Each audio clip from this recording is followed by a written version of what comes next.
네, YTN 라디오 이재현의 뉴스 정면 승부 1부 시작합니다. 1부 순서에는 오늘의 주요 뉴스 정리하는 뉴스 인앤아웃이 준비되어 있죠. 뉴스 인앤아웃, 오늘 주요 뉴스 정리할 김영민 아나운서 나왔습니다. 안녕하세요. 네, 안녕하세요. 예, 뉴스의 배경과 의미를 풀어줄 추은호 해설위원 함께합니다. 안녕하십니까? 네, 안녕하세요. 네. 자, 서해 공무원 피격 사망 사건 논란이 시간이 갈수록 점점 더 공방이 더 거세지고 격해지고 있습니다. 우상호 비대위원장과 하태경 의원의 공방이 계속되고 있죠? 네, 그렇습니다. 서해 공무원 피살 사건 관련해서 대통령 기록물로 지정된 이 피살 공무원의 정보 공개를 둘러싼 공방이 계속되고 있는 건데요. 우상호 민주당 비대위원장은 앞서 정보 공개를 반대한 바 있죠. 그리고 여기에 대해서 비판이 일자 국가안보상의 이유 때문에 공개하지 말라는 것이지 내용이 불리해서 그런 건 아니다. 이렇게 강조하기도 했습니다. 네. 그러면서 이 첩보 내용은 당시에 국회 국방위나 정보위에서 여야 의원들이 같이 열람했다면서 지금 여당 의원들도 다 보고 월북이네 이렇게 이야기한 적이 있다. 어떻게 이런 내용을 정쟁으로 바꾸느냐라고 했는데요. 여기에 대해서 이제 하태경 국민의힘 의원이 맞받았습니다. 당시에 국방위원과 정의염을 경하고 있던 제가 정확하게 안다면서 새빨간 거짓말이다. 또 이렇게 맞선 건데요. 우 비대위원장이 여기에 대해서 다시 당시 국회 국방위와 정보위 소속 의원들이 피습 사건 관련 자료를 열람한 적이 있는데도 하 의원만 다른 말을 한다며 희한한 사람이다. 이렇게 다시 한번 반박한 겁니다. 지금 이 사건이 여야의 진실 공방으로까지 번지고 있는 모습인데요. 두 의원의 갈등 어떻게 보셨는지 첫 번째 뉴스인 해주세요. 예, 두 사람 갈등이 아주 심합니다. 이건 네. 근데 기본적으로 두 의원 간의 갈등이라기보다는 기본적으로 이 사건을 보는 시각차가 그대로 드러난 것 아니냐라는 생각이 듭니다. 그러니까 서해 공무원 피살 사건과 관련해서 문재인 정부가 월북이라고 판단한 것을 윤석열 정부가 뒤집은 거. 이걸 어떻게 보느냐라는 시각차인 거죠.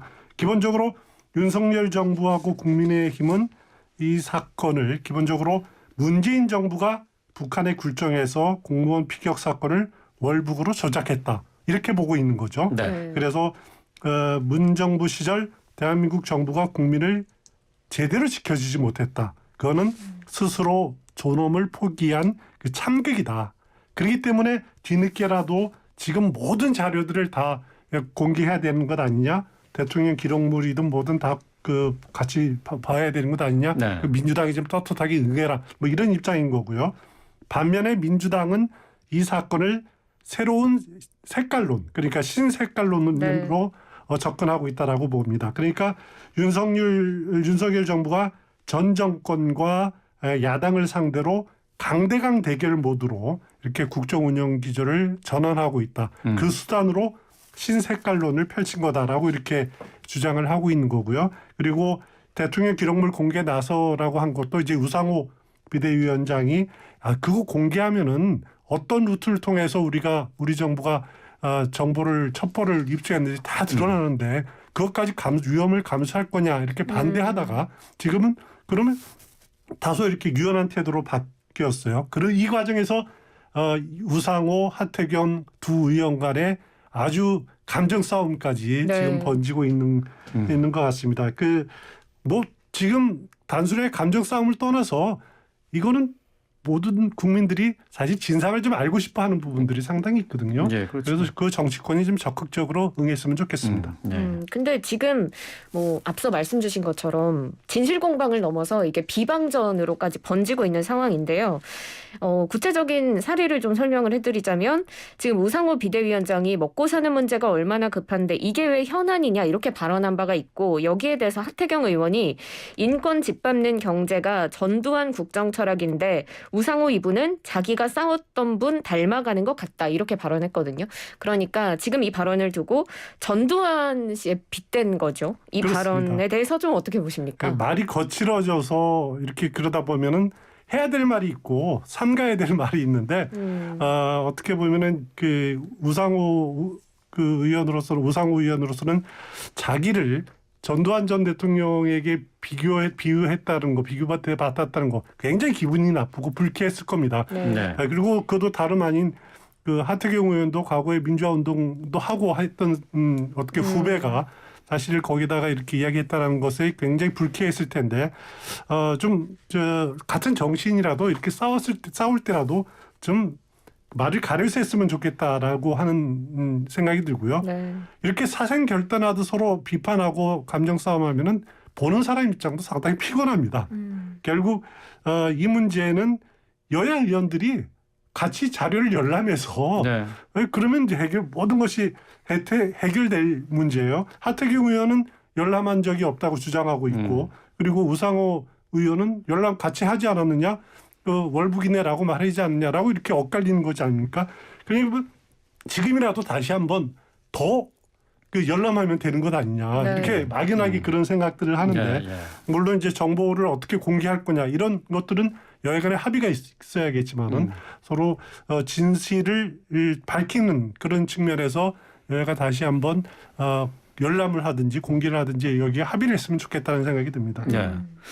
서해 공무원 피살 사건과 관련해서 대통령 기록물로 봉인되어 있는 자료는 지금 볼 수가 없는 상황이잖아요. 그런데 네. 우상호 비대위원장은 이 기록물에 대해서 열람에 협조할 생각이 없다라고 얘기했고 또 이게 뭐 중요하냐 이렇게 얘기했었는데 약간 입장을 바꿨습니다. 물론 대통령 기록물은 아닌데 국회 국방위원회 회의록을 공개할 의향이 있다 이렇게 얘기를 했죠. 네, 그렇습니다. 오늘 민주당이 회의를 열고 국민의힘이 요구한다면 당시 SI 정부가 담긴 국회 비공개 회의록을 공개하는데 동의하기로 결정을 했습니다.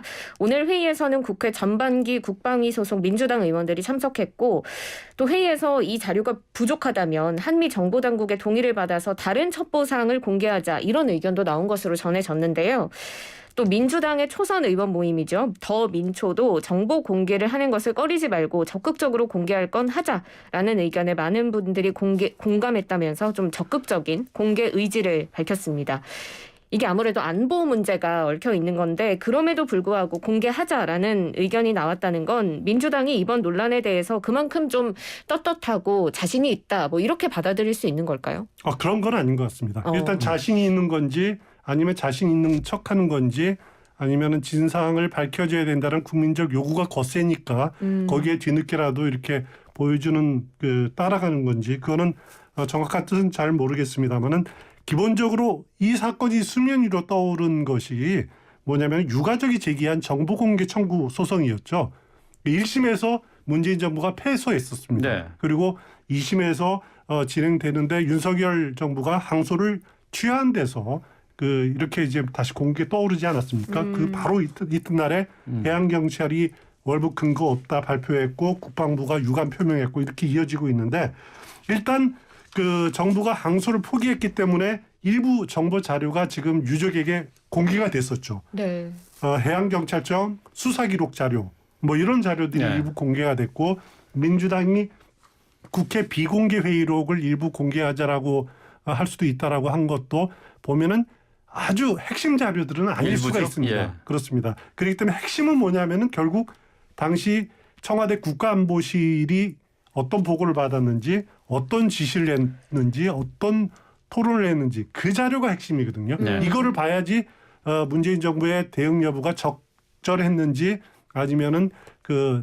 당시에 취합했던 첩보가 정확한지 이거를 파악할 수 있다라는 거죠. 그런데 아시다시피 이 자료는 대통령 기록물로 봉인돼 있어가지고 네. 현 시점에서 공개가 안 됩니다.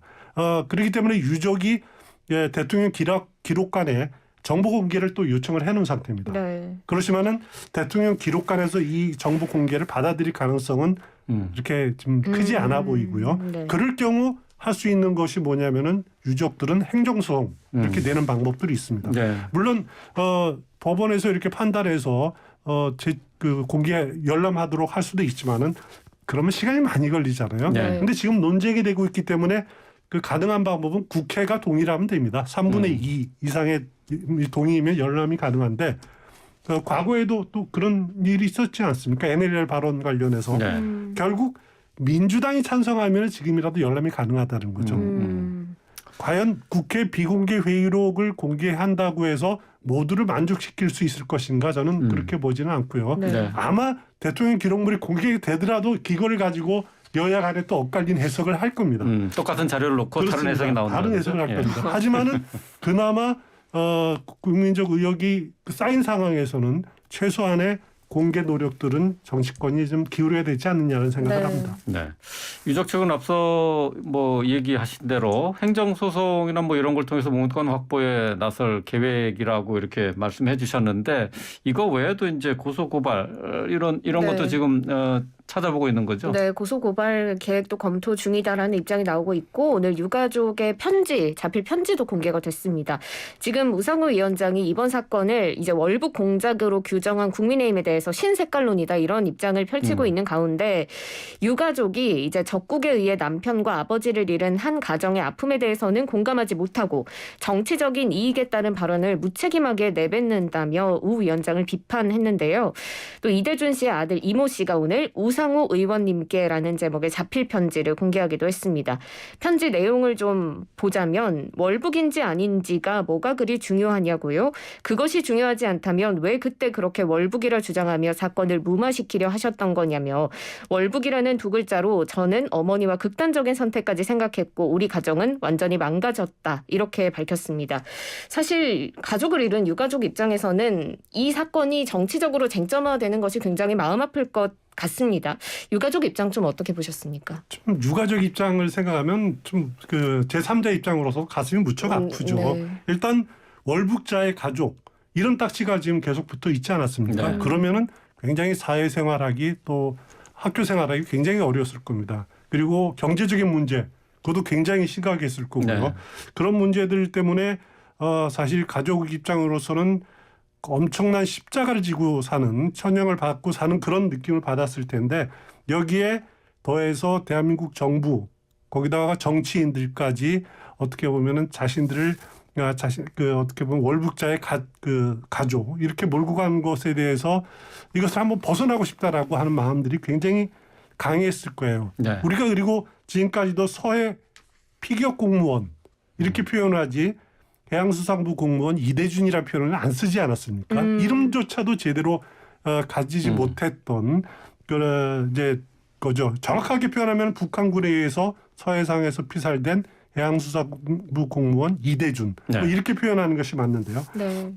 그러기 이제 가족들 입장에서는 월북이라고 이렇게 그런 죄명을 주려면은 좀 정확한 명확한 근거를 가족에게 들이대야 되는 것 아니냐. 하지만 가족들한테 그런 증거를 들이댄 것도 없고 무조건 믿어라. 라고 하면은 이게 우리는 뭐가 되느냐라는 말이죠. 이제 지금 와서는 이제 그 이대준 씨의 아들이 그 이렇게 편지를 통해서 밝힌 것을 보면은 아버지를 살해하고 시신까지 불태운 만행을 저지른 적대 국가의 살인자의 말만 들었다. 그리고 정황으로 아버지를 월북자로 낙인 찍은 것은 자국민의 편이 아닌 북한의 행위에 정당성을 부여한 것이고 이것을 어떻게 국회의원이 옹호하는 발언을 하느냐라고 이렇게 비판을 하는 건데 하여튼 이런 상황 자체가 우리 이렇게 보는 제3자는 너무 가슴이 아픈 네. 문제가 아닐 수 없습니다. 네. 자진 월북이다라고 했다가 이제 1년 9개월 만에 이 판단이 바뀌면서 자진 월북이라고 판단할 근거가 없다라는 해경의 발표가 있었어요. 자, 관련된 증거들이 좀 더 이렇게 밝혀지면서 이 의혹도 좀 깨끗하게 정리가 됐으면 하는 바람입니다. 자, 계속해서 국민의힘과 민주당 윤리위원회 또 윤리 심판원 문제로도 시끌시끌합니다. 먼저 이준석 국민의힘 대표의 징계 여부가 모레 이제 당 윤리위원회가 열리는 것으로 지금 결정이 됐는데 여기서 이제 결정이 되는 거죠? 네, 그렇습니다. 이 대표가 지난 2013년에 한 기업 대표로부터 성접대를 받았다는 의혹, 또 이와 관련해서 김철근 실장에게 증거인멸을 지시했다는 논란을 받고 있는데요. 이 징계 여부가 22일 모레 저녁 7시 회의에서 논의가 됩니다. 네. 이 대표의 증거인멸 교사 의혹과 관련해서는 성접대 의혹 관련자인 장모 씨와 만난 김철근 당대표 정무실장을 불러서 사실관계를 확인할 예정이고요. 이 대표는 의혹을 부인하고 있지만 징계를 받을 경우에는 아무래도 타격이 불가피한 상황인데요. 징계 여부 또 징계를 만약에 받게 된다면 징계 수위가 어떻게 될지 그리고 지금 또 당권을 지고 있기 때문에 이 징계 여부가 당권에 미칠 영향까지 뉴스인 부탁드릴게요. 이게 굉장히 오래된 문제 아닙니까? 몇 달 계속된 문제인데 그동안 물론 선거가 있었다고 해서 늦춰졌지만은 왜 이렇게까지 질질 끌어야 되는 건지 그 참 국민이 보기엔 굉장히 피곤한 노릇입니다. 하여튼 모레에 그 큰 가닥이 잡혀질 것 같은데요. 이 문제는 지금 이준석 대표의 정치적 생명이 달려 있습니다. 그 국민의힘 윤리위가 보고 있는 것은 이준석 대표가 성상납을 받았느냐 이 진실을 밝히는 것은 윤리위에서 밝히기는 어려울 것 같아요. 왜냐하면 지금 수사가 진행 중이고 네. 윤리가 그 무슨 사실관계를 이렇게 어떻게 밝히는 그런 기능을 하고 있지는 않기 때문에 어려운데 성상납 증거인멸 교사 의혹 이것과 관련해서 품위 유지 의무를 위반했느냐 이것이 과연 여기에 대해서 윤리가 어떤 판단을 내리느냐라는 겁니다. 당연히 이준석 대표는 의혹 자체를 부인하고 있는 상황인데 일단 이준석 대표에게 가장 유리한 상황은 무혐의를 내릴 수 있는 방안이 있겠죠. 그리고 네. 징계 대상이 아니다라고 판단하거나 그럴 경우에는 이제 이준석 대표 윤리위 자체다 어떻게 보면 정무적 판단을 내릴 수도 있을 겁니다. 폭풍 무섭고 이러니까 아예 그 징계 대상이 아니다. 우리의 판단 범위를 넘어섰다라고 유보적인 판단을 내릴 가능성도 있고요. 만약에 징계를 하게 된다면은 4가지입니다. 제명, 탈당 권유, 당원권 정지, 경고 4가지입니다. 제일 무거운 게 제명이죠. 네. 제명은 이제 뭐 쫓겨내는 건데 이거는 윤리 의결이 된 다음에 최고위원회 의결을 거쳐야 됩니다. 그런데 최고위원회 의결에서 어떻게 보면은 뒤집힐 가능성도 있는 거죠. 네. 그 다음에 2번째가 이제 탈당 권유입니다. 탈당 권유는 또 이준석 대표는 골치 아픈 상황인데요. 이거는 최고위 의결이 필요 없습니다. 윤리의 탈당 권유받고 열흘 이내에 탈당 신고서를 제출하지 않으면은 곧바로 자동적으로 제명이 됩니다. 그럼 대표뿐만 아니라 당에서 쫓겨나는 거기 때문에 이거는 뭐 이준석 대표로서는 끔찍한 상황일 수도 있죠. 물론 제명을 받이 더 크지만은 최고위에서 뒤집힐 가능성, 안 뒤집힐 가능성도 있고요. 그래도 어차피 제명 처분 받으면은 그러더라도 대표직은 이 두 그 징계를 받으면 물러내야 된다라고 보면 될 것 같고요. 그 다음이 당원권 정지인데 이게 최소 한 달에서 최대 3년입니다. 뭐 기간이 길어지면 당연히 대표직 내놔야죠. 그러면 최소 한 달 받으면 어떻게 되느냐. 이건 참 애매한 부분일 수 있는데 이거는 이제 그 당시에 또 정치적인 판단에 따라 좀 차이가 있을 거고요. 경고, 가장 낮은 경고 받으면 일단 대표직에는 영향을 받지 않습니다. 그리고 뭐 여기저기 물러나라 이렇게 공격은 올 수는 있겠지만은 윤석 대표가 버티면은 뭐 유지는 할 수는 있을 것 같습니다. 하여튼 그렇지만 후폭풍은 불가피할 것 같은데 어느 수준의 결정을 할지 지금 예측하는 거는 별로 의미가 없는 것 같고요. 이양희 교수가 윤리위원회 위원장인데 이양희 교수는 과거 신민당 이철승 전 대표의 딸입니다. 그래서 미얀마 유엔 미얀마 인권 보고관도 했었고 그래서 이런 문제에 대해서는 나름대로 전문성을 갖고 있는 그런 분이다라고 이렇게 보시면 될 것 같습니다. 또 민주당에서도 윤리심판원이 오늘 회의를 열었는데요. 짤짤이 최강욱 의원에 대한 징계 여부를 논의하는데 이에 앞서서 박지원 전 비대위원장이 여기에 대한 입장을 냈죠. 네, 그렇습니다. 아직 최강욱 의원의 징계 여부에 대해서는 결과가 나오지 않고 있는 것 같고요. 박 전 비대위원장이 오늘 최 의원에게 무거운 처벌을 내리고 민주당이 국민이 원하는 혁신의 길로 들어섰다는 걸 확실히 증명하길 바란다라며 강한 징계를 촉구했습니다. 최 의원은 윤리심판원 출석을 미루며 징계 처리가 미뤄졌고 제가 비상징계를 요구했지만 우리 당은 수용하지 않았다며 민주당의 혁신은 약속을 지키는 민주당으로 시작해야 한다 이렇게 밝혔는데요. 동지의 잘못을 처벌하고 국민께 다가가는 혁신의 길 그리고 동지를 감싸주고 국민께 버림받는 팬덤의 길 이렇게 두 갈래의 길이 있다며 민주당에게 선택을 제시하기도 했습니다. 지금 여기에 대해서 김용민 의원이 이제 비판하기도 했고요. 이번 박 전 비대위원장의 발언 어떻게 보셨는지 뉴스인 부탁드릴게요. 예, 박지원 전 위원장부터 아시다시피 텔레그램 M본방 성착취물 제작 유포 사건을 지적한 이제 추적단 불꽃 이것으로 그 어떻게 보면 영입되지 않았습니까? 네. 민주당의 과거 주요 인사들의 성범죄 문제 당 차원에서 엄정 대응하지 못했다. 이것이 선거 패배의 원인이다라고 파악하고 있기 때문에 결국 최강욱 의원 문제를 강력하게 대응해야 된다는 것이 박지원 위원장 전 위원장의 입장이고 그런 입장에 반영된 것이다 이렇게 보시면 될 것 같고요. 예. 결과는 어떻게 나올지는 아직 나오지는 않았는데 오늘 결과 나올까요? 예, 심판원 결과 나와야죠. 더 이상 연결할 수는 없을 겁니다. 여기도 마찬가지로 제명이 있고요. 당원 자격정지, 당직 자격정지, 경고 이렇게 네 가지로 그 구분이 됩니다. 네, 알겠습니다. 오늘 말씀 여기까지 듣도록 하겠습니다. 오늘 주요 뉴스 정리한 뉴스 인앤아웃 김영민 아나운서, 추은호 해설위원과 함께했습니다. 고맙습니다. 고맙습니다. 고맙습니다.